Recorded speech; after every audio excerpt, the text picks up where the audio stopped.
Olá, essa é a terceira parte do tópico aminoácidos.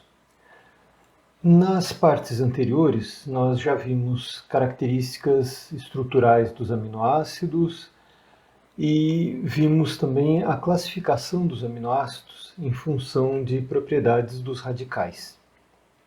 Agora, nessa terceira parte, nós vamos ver como que a carga de um aminoácido pode ser influenciada pelo pH do meio, e isso tanto para a estrutura do aminoácido inteiro quanto para o radical em particular. Um aminoácido pode se comportar tanto como ácido quanto como base.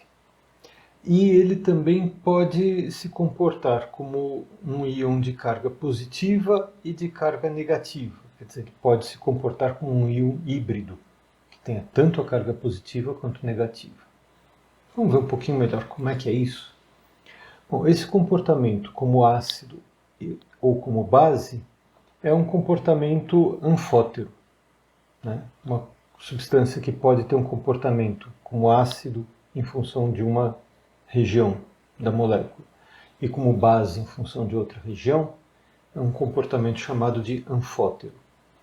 Nos aminoácidos, a gente pode ver aqui na figurinha ao lado, esse comportamento acontece em função do ácido carboxílico, que tem um comportamento ácido, quer dizer, ele tem uma facilidade maior para doar prótons, ele é um bom doador de prótons, pelo conceito de Bronsted.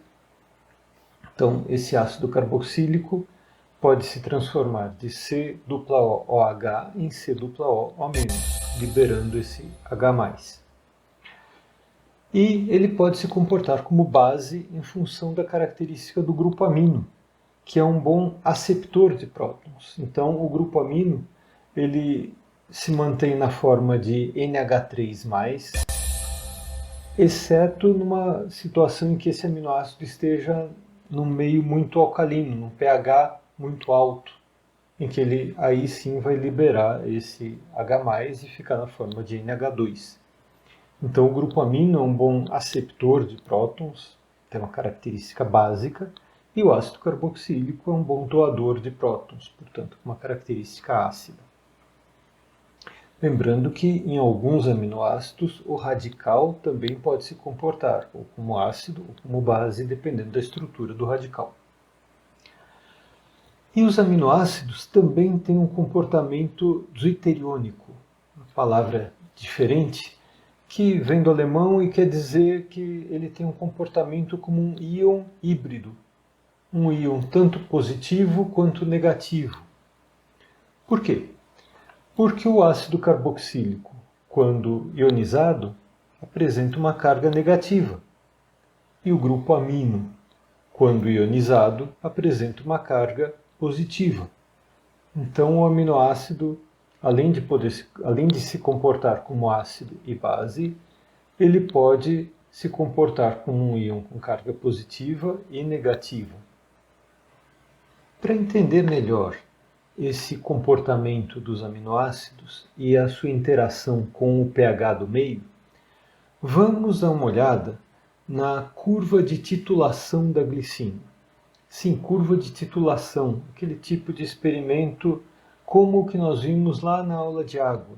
Quer dizer, um experimento em que se observa o comportamento de uma substância, no caso a glicina, em função da variação da adição de uma base forte, nesse exemplo, e vai sendo observada, vai sendo medida a variação de pH desse meio ao longo do experimento de titulação.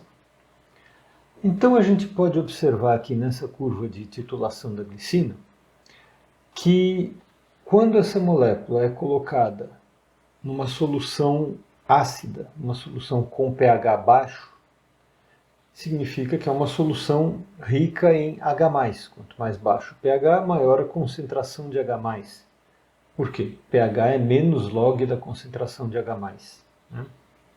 Então, quando essa molécula está numa solução ácida, numa solução que tem alta concentração de H+, a gente vai encontrar a molécula de glicina completamente protonada. Quando nós vamos acrescentando uma base forte. Vamos acrescentando uma base que se ioniza completamente, portanto libera OH-. Esse OH- liberado vai reagir com o H+, que está no meio, vai diminuir a concentração de H+, portanto aumentando o pH, que é o que a gente observa aqui no começo da curva de titulação. Se a gente continua adicionando esse OH-, essa base forte, o pH continua subindo, até que num certo momento esse pH começa a subir de forma mais lenta. Apesar da adição de base continuar no mesmo ritmo, o pH já não sobe tanto. Esse comportamento corresponde ao comportamento de um tampão, que é o efeito do ácido carboxílico do aminoácido. Então, como é que funciona isso? Lembra que os tampões são substâncias que impedem a variação brusca do pH, apesar da adição de ácido ou base forte, né? Então, o ácido carboxílico vai ter esse efeito tamponante. E o pKa desse tampão está representado aqui como 2,34. Então, na faixa tamponante do ácido carboxílico, a variação de pH é pequena, apesar da adição de uma base forte. Se a gente continua adicionando base forte, sai da faixa tamponante e o pH volta a subir intensamente. Mas vamos rever isso aqui agora olhando para a estrutura da molécula de glicina. Vamos ver o que acontece com ela. Num pH muito ácido, ela está completamente protonada. Portanto, o grupo amino está na forma de NH3+, e o ácido carboxílico está na forma de C-OH. O ácido carboxílico ele é um bom doador de prótons. Então, quando o pH começa a subir um pouquinho, em função da adição de OH-, da adição de base forte,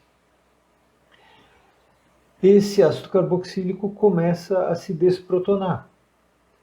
Então, o que vai acontecer? A gente adiciona a base forte, ela se ioniza, libera OH-, o OH- reage com H+, e vai roubando H+ do meio. Mas quando isso chega perto da faixa tamponante do ácido carboxílico, ele começa a se desprotonar. Portanto, quando a gente adiciona OH- e tira H+, o ácido carboxílico se desprotona, ele libera H+, repondo o H+, que foi tirado do meio. Se ele repõe o H+, ele impede a variação brusca do pH. Então, enquanto tem ácido carboxílico perto da faixa tamponante dele, ele vai liberando H+, e vai impedindo a variação do pH. Até que chega um ponto em que quase todas as moléculas de glicina já vão estar com seu ácido carboxílico desprotonado, então ele não tem mais como liberar H+, o pH volta a sofrer variações quando o OH- vai sendo adicionado. Varia bastante até que vai chegando perto de uma outra faixa tamponante, uma outra faixa em que, apesar da adição de OH-, o pH varia pouco. Essa outra faixa tamponante acontece em função da ionização do grupo amino. Então a gente vê aqui que perto do pH 9,6, que é o pKa do grupo amino, o pH varia pouco. Por quê? O grupo amino vai passando de NH3+ para NH2. Isso acontece num pH muito alto, perto de 9,6, confirmando então a característica básica do grupo amino. A gente vê aqui então que o grupo amino vai funcionar como tampão também nessa outra faixa, e se a adição de OH- continua, vai ser ionizado completamente o grupo amino e sai da faixa tamponante, o pH volta a subir até que o pH se aproxime do pH do titulante, né? Como foi visto lá na aula de titulação em água. Ok. Agora então nós vimos como é que a molécula de glicina se comporta em função da adição de OH-, que se comporta durante um experimento de titulação. Mas ainda tem mais um aspecto para a gente olhar aqui. Tem uma coisa importante que acontece com essa molécula de glicina. Vamos ver o que acontece com a carga da glicina durante essa titulação. Então, olhando de novo lá para a região ácida. A glicina completamente protonada em pH ácido, tem o grupo amino protonado e o ácido carboxílico protonado. Significa que o ácido carboxílico está na forma de C-OH e o grupo amino na forma de NH3+. Então, esse grupo amino ionizado, como NH3+, apresenta uma carga positiva. Quando vai sendo feita a titulação, o ácido carboxílico começa a se desprotonar. Vai desprotonando, chega no pKa. No pKa, o que acontece? pKa é o valor de pH onde as concentrações de doador de prótons e aceptor de prótons são iguais. Bom, nessa situação aqui, no pKa de 2,34, o doador de prótons é o ácido carboxílico protonado. O aceptor de prótons é o ácido carboxílico desprotonado. Então a gente tem concentrações iguais dos dois. E depois disso, continuando a titulação, o ácido carboxílico fica completamente desprotonado. Quando o ácido carboxílico está completamente desprotonado, a gente vai ter essa situação aqui. A molécula de glicina tem o grupo amino protonado, NH3+, e o ácido carboxílico desprotonado, C-OO-. Então, uma região da molécula tem uma carga positiva no grupo amino e outra região tem uma carga negativa no ácido carboxílico. Portanto, o somatório de cargas da glicina nessa situação é zero. E esse ponto é chamado de ponto isoelétrico, que é o pH onde o somatório de cargas da molécula é zero. Então, a gente vai ter para a glicina esse valor de 5,97, o pH em que o somatório de cargas é nulo, é o ponto isoelétrico. E continuando a titulação, a gente vai modificando novamente a estrutura da glicina, porque ela vai chegar próximo do pKa do grupo amino. Então, o grupo amino vai sendo desprotonado. Quando chega no pKa do grupo amino, de novo eu tenho metade das moléculas na forma de aceptor e a outra metade na forma de doador, porque no pKa a concentração de aceptor é igual à concentração de doador. O doador, nesse caso, é o grupo amino. O ácido carboxílico já foi completamente desprotonado. Agora, o grupo amino é o doador de prótons.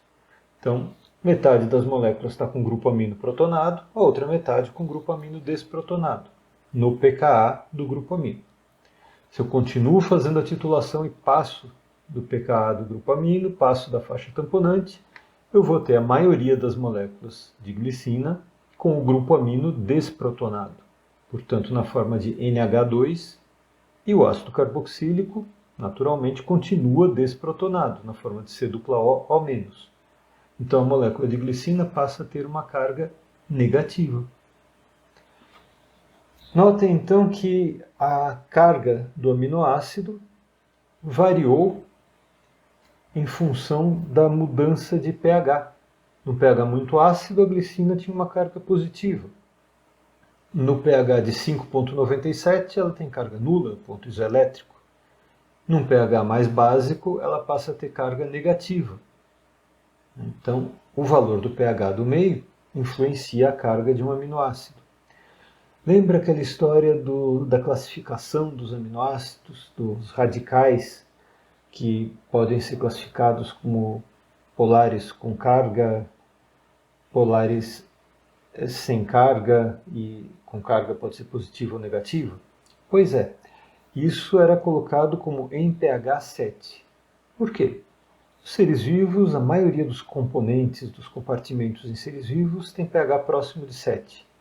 Então foi padronizado para a classificação pH 7, que é o mais comum para os sistemas biológicos, já que o pH influencia a carga dos aminoácidos. Então, para definir se ele é polar com carga ou sem carga, se a carga é positiva ou negativa, definiu-se o pH 7.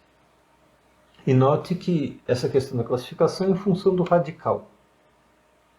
Aqui nós vimos para a glicina, em que o radical não sofre ionização. Isso que nós vimos é do grupo amino e do ácido carboxílico. Mas e se a gente for olhar para esses aminoácidos que têm um hidrogênio ionizável no radical? Pois é, aí se a gente trabalhar só com o aminoácido na forma monomérica em solução, que nem a gente viu para a glicina, nós vamos ver que esses aminoácidos com hidrogênio ionizável no radical vão apresentar 3 faixas tamponantes, do grupo amino, do ácido carboxílico e do radical. Por exemplo, a gente vê aqui a curva de titulação do glutamato. Ele tem um radical ácido carboxílico no radical, e ele vai apresentar então uma faixa tamponante do ácido carboxílico, outra faixa tamponante do radical, bem próxima do ácido carboxílico, e uma terceira faixa tamponante do grupo amino, mais distante. Notem que as faixas tamponantes do ácido carboxílico e do radical são quase em continuação, estão quase em continuidade uma com a outra, né, porque elas são relativamente próximas. Já nesse outro aminoácido aqui, a histidina, a gente consegue observar 3 faixas tamponantes mais nitidamente, porque elas são um pouco mais distantes. A gente vai ter uma com pKa de 1,8 do ácido carboxílico, outra de 6 do radical e outra de 9,17 do grupo amino. Então aqui a gente consegue detectar isso de uma forma bem mais nítida. Recapitulando então, nós vimos como o aminoácido pode se comportar como ácido e como base, e também pode se comportar como íon, negativo e positivo. Nós vimos que o aminoácido pode interferir na variação de pH do meio, funcionando como tampão, em função da faixa tamponante do ácido carboxílico, do grupo amino e, em alguns casos, do radical também. E vimos como a variação de pH do meio pode influenciar a carga de um aminoácido. No caso de influência na carga do grupo amino e do ácido carboxílico, isso acontece quando o aminoácido está na forma monomérica em solução. Mas isso pode acontecer, essa influência acontece também nos radicais que têm hidrogênios ionizáveis. E isso a gente vai observar mesmo quando o aminoácido faz parte de peptídeos ou proteínas. Na próxima parte, eu vou apresentar para vocês como os aminoácidos podem se unir formando os peptídeos e as proteínas. Até mais!